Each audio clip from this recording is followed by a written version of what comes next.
جو اصول عقل ہے وہ یہ ہے کہ اس کا استعمال اسے بڑھاتا ہے، لیکن ایک مدت کے بعد ہمیں یہ احساس ہوتا ہے کہ اس قدر تیز اور بہتر عقل کے باوجود معاملات ویسے نہیں ہیں جیسے ہم انہیں چلانا چاہتے ہیں، یا جیسے ہم انہیں اپنی زندگی کو سنوارنا چاہتے ہیں ویسے نہیں سنور رہی ہے۔ جب بھی کوئی مسئلہ حل کرنے لگتے ہیں وہ خود تو حل ہو جاتا ہے، لیکن بہت سے مسائل اور نتائج کی شکل میں اپنے بے شمار انڈے اور بچے دے جاتا ہے۔ یہ وہ وقت ہے جب ڈپریشن کا حملہ ہوتا ہے انسان پہ، تو ہم اپنی صاف دکھائی دیتی ہوئی ناکام زندگی کو اس سے گھبرا کے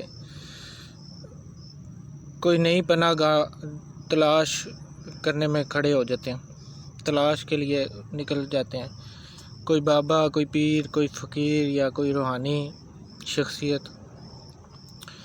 پھر تسبیحات نکل آتی ہیں، نماز نکل آتی ہے، ذکر و اذکار شروع ہو جاتے ہیں، نمازیں پوری کرنے کا اہتمام شروع ہو جاتا ہے، تو محفلیں سجائی جاتی ہیں۔ یہ سب بالکل ٹھیک ہے، اس سے کوئی اختلاف نہیں ہے، بالکل درست، لیکن بالکل درست طریقے سے اور اعلیٰ عقل و فہم سے انہی میتھڈ کے استعمال سے انسان بہت بڑی بلندیوں تک پہنچ سکتا ہے۔ لیکن بات کچھ زاویے ایسے بھی ہیں جن سے ہماری نگاہ جو ہے وہ ان سے اوجھل ہے۔ کہیں ایسا تو نہیں ہے کہ ہم نے صرف اور صرف زندگی کے ہر لمحے میں جو بڑھتے ہوئے دباؤ ہے اس سے بچنے کی کوشش میں ایک اور تکرار کے لامتناہی سلسلے میں جو اپنی زندگی کو میں شامل کر لیا۔ تو ایسا تو نہیں ہے کہ ہم نے عقل جو کہ اپنی اصل میں ہمارا نفس ہے اس کو ٹھیک کرنے کی بجائے جو ہے وہ ہم نے ایک اور نئی چیز جو ہے پکڑ لی ہوئی ہے کہ ہم اس فارمولے سے اپنے آپ کو ٹھیک کرنے یا کامیاب کرنے کی کوشش کرتے ہیں۔ تو ایسی صورت میں یہ سب لا حاصل ہے۔ ہم اپنے خالق کو، اللہ کو جو ہے وہ ڈوچ نہیں دے سکتے، اللہ کو فریب نہیں دے سکتے۔ اللہ سب جانتا ہے کہ یہ وہی آدمی ہے اور وہی اس کی نفسانی خواہشات ہیں، وہی روٹین ہے، صرف اداکار نیا اور ایک نیا روپ دھار کے آیا۔ تو اس سے مزید وقت حاصل کرنے کی کوشش کے سوا کچھ بھی نہیں ہوتا۔ صرف اور صرف کسی میتھڈ یا فارمولے سے نفس کبھی اطاعت نہیں کرتا، ٹھیک ہے، کبھی سرنڈر نہیں کرتا۔ لیکن اگر اللہ کسی پر اس کی آنکھ کھول دے تو یہ انسان پھر دیکھتا ہے کہ عقل کتنی بڑی شے ہے، ٹھیک ہے۔ اگر اللہ چاہے تو انسان کے اوپر اس کا اپنا عکس جو ہے وہ کھول دینا، تو پھر انسان کو سمجھ آتی ہے کہ عقل کتنی بڑی چیز ہے۔ تو لیکن یہ ناقص حالت میں کسی بھی صورت ہماری رہنمائی کے قابل نہیں ہوتی، کیونکہ یہ محدود عقل ہے، ٹھیک ہے۔ اس میں جس بھی مسئلے کو حل کرنے کی کوشش کریں گے وہ مزید نئی الجھنیں پیدا کرے گا۔ آنے والے دن کے ساتھ یہ شکنجہ جو ہے ہمارے نزدیک تنگ ہوتا جائے گا۔ تو انسان جب جان لیتا ہے کہ عقل آخری ہتھیار ہے، آخری اوزار ہے اس کے پاس، اس کے علاوہ اور کچھ نہیں ہے، تو یہ احساس ہوتا ہے یہ سب تو جال ہے، میں تو اس سے کبھی باہر نہیں نکل سکتا، اپنی چالاکی سے ہرگز نجات نہیں پا سکتا۔ تو جس لمحے یہ احساس ہوتا ہے تو انسان کے ہر لمحہ یا بے چین ہوئی جو ڈیمانڈز ہوتی ہیں نا وہ پرسکون ہو جاتی ہیں، کام ڈاؤن ہو جاتی ہیں، سلب ہو جاتی ہیں، سیزڈ ہو جاتی ہیں۔ یہیں سے پھر انسان کو پہ نئے دریچے ہونے لگتے ہیں، اور صبر عطا ہوتا ہے، شکر عطا ہوتا ہے، اور تقویٰ بھی اسی مقام کی عطا ہے، اور توکل پھر تسبیح ہے، نماز ہے، ذکر ہے، قرآن ہے، اللہ کا رسول ہے، اور اللہ ہے، اور ایک مسلمان جو ہے وہ تیار ہے پھر جو ہے مومن بننے کے سفر پر جانے کے لیے۔ تو ایمان اس کا استقبال کر رہا ہوتا ہے۔ پھر تکرار یا ریپیٹیشن کے عمل کے بغیر گزارا بھی نہیں ہے ہمارا، ٹھیک ہے، لیکن اندھے کی زندگی کچھ اور ہوتی ہے، اور آنکھ والے کی زندگی جو ہے وہ کچھ اور ہوتی ہے، ٹھیک ہے۔ وہ جتنی بھی چیزیں ہیں ان سے انکاری نہیں ہیں ہم، ٹھیک ہے، لیکن جس انسان کو نفس کی پہچان ہو جائے اس کی زندگی کچھ اور ہوگی، اور اندھے کی جو زندگی ہے وہ ایکسیڈنٹل بینگ ہی ہے، وہ اسی طرح ہے، حادثاتی انسان ہی ہے، اسی طرح زندگی گزار ہے اپنی۔ تو نفس کی پہچان کے بغیر بات بن ہی نہیں سکتی کسی بھی صورت، جب تک وہ نفس کے علم کو لے نہ لے تب تک راز ہستی کا پردہ اٹھتا ہی نہیں ہے۔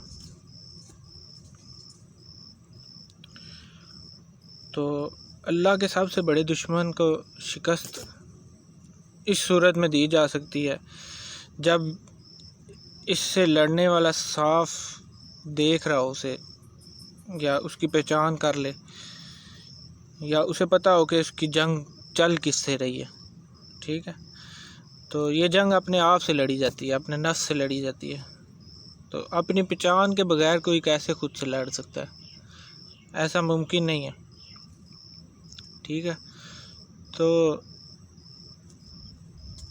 یہ تھا آج کا ہمارا ٹاپک، تکرار کا جو لامتناہی سلسلہ ہے اس کی اہمیت کیا ہے نفس کی پہچان کے لیے۔ تو امید کرتا ہوں آپ کو سمجھ آ رہی ہوں گی باتیں میری ساری۔ تو بس ان کو سمجھیے اور عمل کرنے کی کوشش کریے۔ تو بات ساری عمل کرنے کی ہوتی ہے، ٹھیک ہے۔ جب انسان اپنی زندگی میں عملاً کسی چیز کو شامل کر لیتا ہے نا، تو پھر اس کی زندگی سنورنا شروع ہو جاتی ہے، ٹھیک ہے۔ پڑھنا، سننا، دیکھنا یا ان چیزوں سے کچھ نہیں ہوتا۔ تو کل جو ہے وہ کسی نے نہیں دیکھی ہوئی، ٹھیک ہے، کہ میں کل کروں گا۔ کل آج تک کسی نے دیکھی ہے تو وہ مجھے بتا دے کہ ہم نے دیکھی ہے کل کبھی بھی نہیں آتی۔ تو جو کرنا ہے وہ آج کرنا ہے، ابھی کرنا ہے، کیونکہ خود جو ہماری زندگی ہے وہ حال میں ہے۔ ہم جو سروائیو کر رہے ہیں، اپنی زندگی کو چلا رہے ہیں، وہ پریزنٹ پوزیشن میں گزار رہے ہیں، ٹھیک ہے۔ تو جن چیزوں پہ ہمارا کنٹرول نہیں ہے، جیسے پاسٹ پہ ہمارا کنٹرول نہیں ہے، فیوچر پہ ہمارا کنٹرول نہیں ہے، تو ان چیزوں کے بارے میں سوچ کے یا پریشان ہو کے تو ذہنی اذیت کے علاوہ کچھ بھی نہیں ہے یہ، ٹھیک ہے۔ تو بہتر زندگی یہی ہے کہ ہم پہلے اپنے نفس کی پہچان کریں اور پھر اس کے مطابق اپنے نفس کی تربیت کر کے تو اپنی زندگی گزاریں۔ تو ہم دیکھیں کہ ہمارے اسلاف یا ہمارے بڑوں کی زندگی کا اصول زندگی کیا تھے، ہمارے نبی صلی اللہ علیہ وسلم کی زندگی کیا تھی، کیا وہ بھی ایسی زندگی گزار کے گئے ہیں دنیا پہ کہ بس کمانا ہے، کھانا ہے، سونا ہے، بس ایسا تو نہیں ہے، ٹھیک ہے۔ تو حضرت علی بھی کی مثال ہم لے لیتے ہیں کہ وہ ایک باغ سے جیسے انگور اتار رہے تھے یا مزدوری کر رہے تھے، تو ان سے کسی نے کہا کہ ابھی آپ زیادہ مزدوری کر سکتے ہیں، تو وہ کہنے لگے کہ نہیں، جو رزق میں نے اکٹھا کر لیا ہے، جو میرے پاس ہے، یہ میرے لیے کافی ہے، اس سے میرا گزارا ہو جائے گا، ٹھیک ہے۔ تو اللہ کے دین میں جو ہے مال اکٹھا کرنا یا ذخیرہ کرنا اس کی ممانعت نہیں ہے، ٹھیک ہے، فیوچر پلاننگ کی کوئی ہمارے دین میں یا شرع میں اس کی پابندی نہیں ہے، لیکن انسان ہے نا وہ لالچی بہت ہے، ٹھیک ہے۔ تو حضرت علی نے کہا کہ میرے لیے یہ کافی ہے، تو کہنے لگے کہ جو حساب دینے والا رزق ہے یا بغیر حساب کے ہے، تو میں دونوں سے ہی پناہ مانگتا ہوں، ٹھیک ہے، مجھے یہی کافی ہے جتنا میرے پاس ہے یا جتنا مجھے اللہ نے دیا۔ تو آپ اپنے ارد گرد جانوروں کی زندگی دیکھ لیں یا پرندوں کی زندگی دیکھیں، جیسے بلے شاہ کا میں بھی خود بھی بہت بڑا فین ہوں، ان کے علاقے سے ہی میرا تعلق بھی ہے۔ تو آپ کو ہر ولی کی زندگی آپ اگر اٹھا کے دیکھیں، جو بڑے بڑے اولیاء کرام ہمارے گزرے ہیں ان کی زندگیاں آپ اٹھا کے دیکھیں، آپ کو پتہ چلے گا کہ کتنی سادہ زندگی انہوں نے گزاری ہے۔ تو کیا وہ اتنے بڑی شخصیت کے مالک تھے جو لوگ، ان کی زندگیاں کیسی تھیں؟ ایسی تھی جیسی ہم گزار رہے ہیں آج؟ تو ایسی نہیں تھی۔ ان کو بھوک نہیں لگتی تھی یا ان کی خواہشات نہیں تھی، سب کچھ ایسا ہی تھا جیسے ہم ہیں آج، بالکل ویسے ہی۔ لیکن کیا تھا کہ انہوں نے اپنی زندگی کا ایک مقصد بنایا ہوا تھا، یا ان کو اپنے نفس کی پہچان تھی، انہوں نے اپنے نفس کی پہچان میں ساری زندگی صرف کی ہے اپنی، ٹھیک ہے۔ وہ ساری زندگی بھاگتے رہے ہیں اللہ کی تلاش میں۔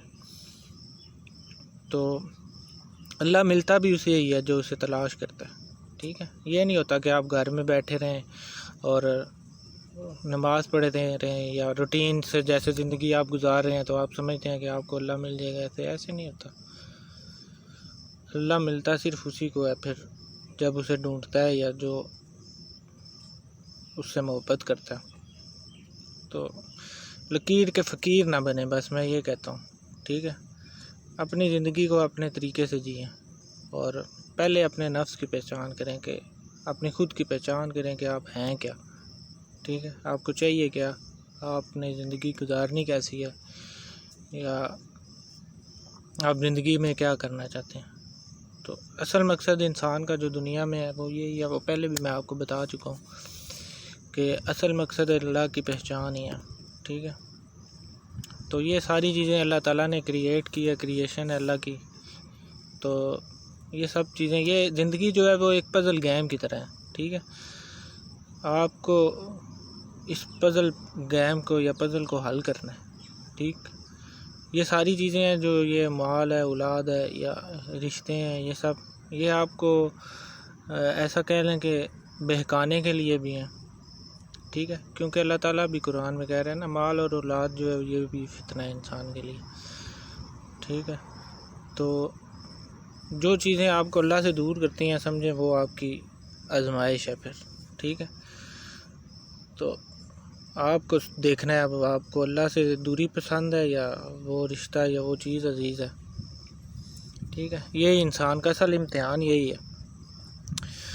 تو ایسے بھی گزرے ہوئے لوگ انسان اس دنیا پہ ہی، جیسے ہمارے امام حسین رضی اللہ تعالیٰ عنہ، اللہ کے نبی کے نواسے، تو انہوں نے تو ایسی اعلیٰ مثال قائم کی ہے کہ قیامت تک ایسی مثال کوئی قائم نہیں کر سکتا۔ تو جیسے انہوں نے اپنے 6 ماہ کے علی اصغر کو شہید کروا کے اور اللہ کے سامنے پیش کیا، اور آنکھوں سے آنسو تک نہیں نکلے، اور قربان کر کے اللہ سے پوچھا کہ یا اللہ اگر آپ ایسے راضی ہوتے ہو تو پھر یہ لو، میں نے آج اپنا یہ بیٹا بھی آپ کے راستے میں قربان کر دیا۔ تو اللہ جو ہے نا وہ آپ سے مانگتا ہی ہے، ڈیمانڈ اسی چیز کی کرے گا کہ جو آپ کو سب سے زیادہ نزدیک یا آپ کو سب سے زیادہ پیاری ہوگی، ٹھیک ہے۔ تو یہ آزمائش ہے اللہ کی طرف سے آپ پہ۔ تو اللہ ہے نا وہ آزما سکتا ہے، اس نے ہمیں بنایا ہے، ٹھیک ہے۔ اصل مقصد انسان، اچھے برے انسان کی جو ہے وہ ان دونوں کو الگ الگ کرنا ہے، ٹھیک ہے۔ تو کیا ہم کر سکتے ہیں قربان اپنے بچوں کو دین کے لیے؟ نہیں کر سکتے۔ ہمیں انہیں پڑھانا ہے اچھے اچھے اسکولوں میں، کسی کو انجینئر بنانا ہے، کسی کو ڈاکٹر بنانا ہے، پیسہ کمانا ہے، بس ایک ریس میں لگانا ہے کہ اس ریس میں لگ جاؤ، چلو شاباش پڑھو، اتنے اے گریڈ سے یا فرسٹ ڈویژن سے تم نے مارکس لانے ہیں اور اچھا بزنس مین بننا ہے، اچھا ڈاکٹر بننا ہے، بس یہ ایک ریس ہے۔ یہ ایسی زندگی ہے جیسے بے لگام گھوڑا ہے جو وہ میدان میں بھاگ رہا ہے اور اسے خود کو یہ بھی نہیں پتہ کہ وہ بھاگ کیوں رہا ہے۔ یہ ایسی زندگی ہے جو ہم اپنے بچوں کو دے رہے ہیں، ٹھیک ہے؟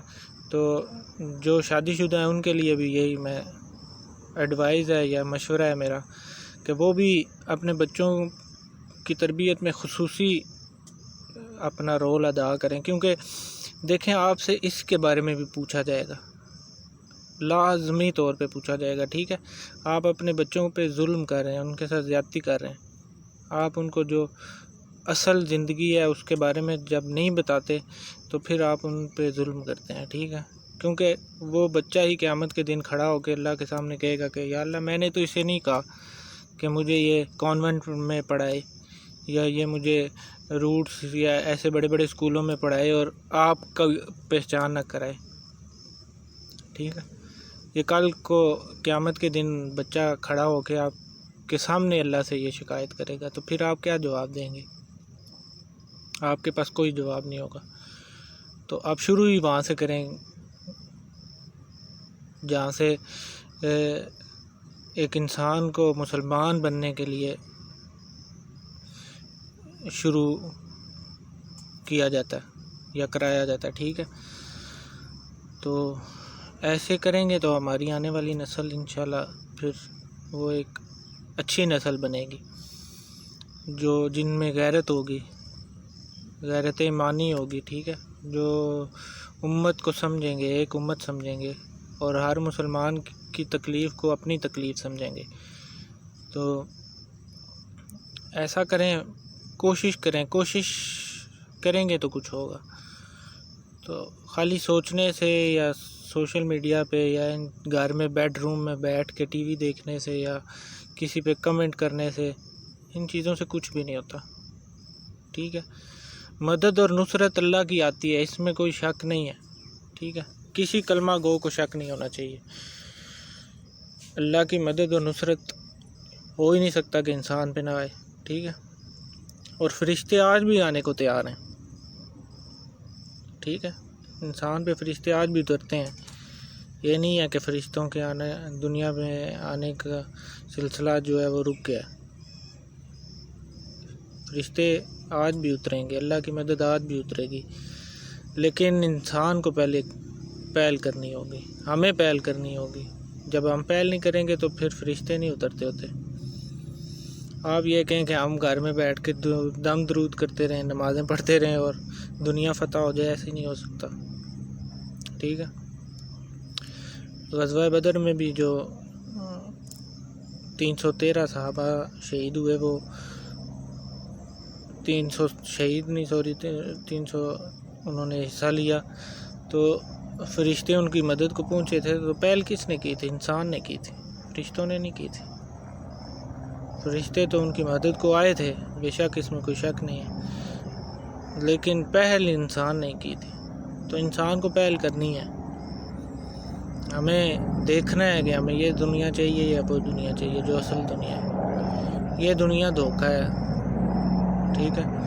یہ ایک آزمائش کی جگہ ہے۔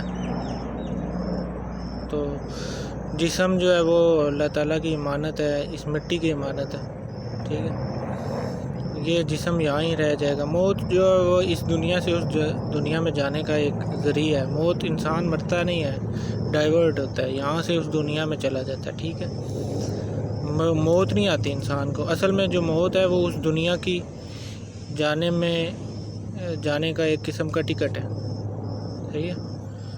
تو جیسے اللہ کے نبی نے بھی کہا ہے کہ مومن کے لیے جو موت ہے وہ تحفہ ہے، ٹھیک ہے؟ یہاں پہ میں ایک حضرت بلال رضی اللہ تعالیٰ عنہ کی بات سنا کے آج کا ٹاپک میں کلوز کرتا ہوں کہ حضرت بلال رضی اللہ تعالیٰ عنہ کو حضور صلی اللہ علیہ وسلم سے اتنا عشق تھا یا اتنی ان کی وہ عزت تھی کہ جب آن حضور صلی اللہ علیہ وسلم نے دنیا سے پردہ کیا تو وہ رو رو کے بےحال ہوئے، نڈال ہو گئے، تو وہ مدینہ چھوڑ کے جا رہے تھے۔ تو ابو بکر رضی اللہ تعالیٰ عنہ نے انہیں روکا کہ بلال تم کیوں جا رہے ہو، آگے ہمارے نبی ہم پردہ کر گئے، وہ چلے گئے، تو اب آپ بھی جا رہے ہو ہمیں چھوڑ کے۔ تو حضرت بلال ان سے کہنے لگے کہ کیونکہ ابو بکر رضی اللہ تعالیٰ عنہ نے جو ہے وہ رقم ادا کر کے انہیں آزاد کروایا تھا، تو پھر اللہ کے نبی کو تحفہ دیا تھا۔ تو اللہ کے نبی نے جب پردہ کیا تو وہ یہ حالت ہوئی، وہ جانے لگے تو ابو بکر رضی روکا، تو بلال کہنے لگے کہ آپ نے اگر مجھے اپنے لیے خریدا ہے تو پھر بے شک آپ مجھے روک سکتے ہیں، آپ میرے مالک ہیں، ٹھیک ہے۔ تو اگر آپ نے مجھے اللہ کے نبی کے لیے روکا لایا تھا تو پھر مجھے جانے دیں، میں یہاں نہیں رہ سکتا، جن گلیوں میں میرے محبوب گزرا کرتے تھے یا رہتے تھے میں وہاں پہ نہیں رہ سکتا اکیلا۔ تو کہتے ہیں کہ حضرت بلال کو کبھی بھی اس کے بعد کسی نے مسکراتے ہوئے یا اچھے کپڑے پہنتے ہوئے نہیں دیکھا۔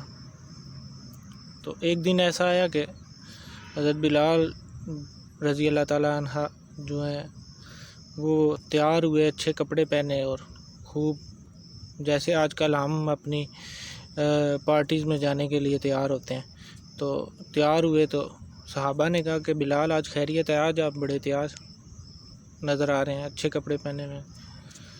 تو بلال رضی اللہ تعالیٰ عنہ مسکرائے اور کہنے لگے کہ آج میری موت کا دن ہے۔ تو یہ سن کے صحابہ جو ہے وہ بڑے حیران ہوئے، پریشان ہوئے، تو وہ کہنے لگے کہ بلال موت تو ایک ایسی چیز ہے، اس سے تو بڑے بڑے انبیاء جو ہیں وہ گھبرا جاتے ہیں، تو موت بے شک ایسا عمل ہے جس سے انسان گھبراتا ہے اور گھبرا جاتا ہے، تو آپ اتنے بڑے خوش ہیں موت کے آنے سے، تو یہ پھر لازوال عشق کی بات ہے جو انہوں نے کی ہے آگے۔ سبحان اللہ، بس میں فدا ہوں ان پہ، ان کی ان الفاظ پہ قربان ہوں کہ حضرت بلال آگے سے کہنے لگے کہ یہی تو موت ہے جس نے مجھے روکا ہوا ہے اپنے محبوب سے ملنے کے لیے، بس تو یہی موت ہی ہے واقعی، قسم سے، ہمارے اور اللہ کے نبی کے درمیان اور اللہ سے ملاقات کے درمیان۔ تو جسے جب عشق ہوتا ہے نا، عشق ایسی چیز ہے کہ عشق حقیقی جو ہے، اللہ سے عشق اور اللہ کے نبی سے عشق جو ہے، وہ آپ کو پھر ہر چیز کے ڈر یا فکر سے آزاد کر دیتا ہے، ٹھیک ہے۔ پھر اسے موت کا یا اور کسی چیز کا بھی ڈر رہتا نہیں ہے، کیونکہ پھر اس کی زندگی کا جو مقصد ہوتا ہے وہ پھر اپنے محبوب کو حاصل کرنا ہوتا ہے۔ تو محبوب انسان کا اللہ ہے اور اللہ کا محبوب ہے، بس۔ کیونکہ آپ آسمان میں اللہ کی طرف جائیں گے تو وہ آپ کو نبی کا پتہ دے گا، تو آپ نبی کے پاس جائیں گے تو وہ آپ کو اللہ کا پتہ دے گا۔ تو اصل میں نبی کی پاس جانا اللہ کے پاس ہی جانا ہے، اور اللہ کے پاس جانا اصل میں نبی کے پاس جانا ہے، یہ دونوں ایک ہی بات ہے، ٹھیک ہے۔ تو اس کی دلیل یہ بھی ہے کہ قرآن میں ہے کہ اللہ کے نبی کی اطاعت کرو، اس کی رسی کو مضبوطی سے تھامے رکھو، ٹھیک ہے۔ تو اللہ کے نبی کی اطاعت یہی ہے کہ ہم ان کے بتائے ہوئے زندگی کے جو اصول ہیں یا طریقہ کار ہیں ان کی طرح اپنی زندگی گزاریں، اور یہ چھوڑ دیں یہ ساری جو آج کل ہم مال اکٹھا کرنے میں لگے ہوئے ہیں، ان سے کچھ حاصل نہیں ہوگا۔ آپ روزمرہ کی آج کی زندگی میں دیکھیں کہ کتنے لوگ، یہ ابھی سیلاب آیا ہے تو دیکھیں آپ کیسے کیسے شاہ سوار، دیکھیں آپ کیسے کیسے، اس دن میں نے ویڈیوز دیکھی ہیں، وہ کتنے بڑے بڑے ہوٹل جو ہیں پانیوں میں ایسے بہہ گئے ہیں، تو یہ سب کچھ ایسے ہی ادھر ہی رہ جائے گا۔ اصل جو چیز ہے وہ جانے والی ساتھ آپ کے، وہ میرا اور آپ کا عمل ہے، بس وہ ہمارے ساتھ جائے گا اور وہی ہمیں قبر میں بچائے گا بھی، ٹھیک ہے۔ اور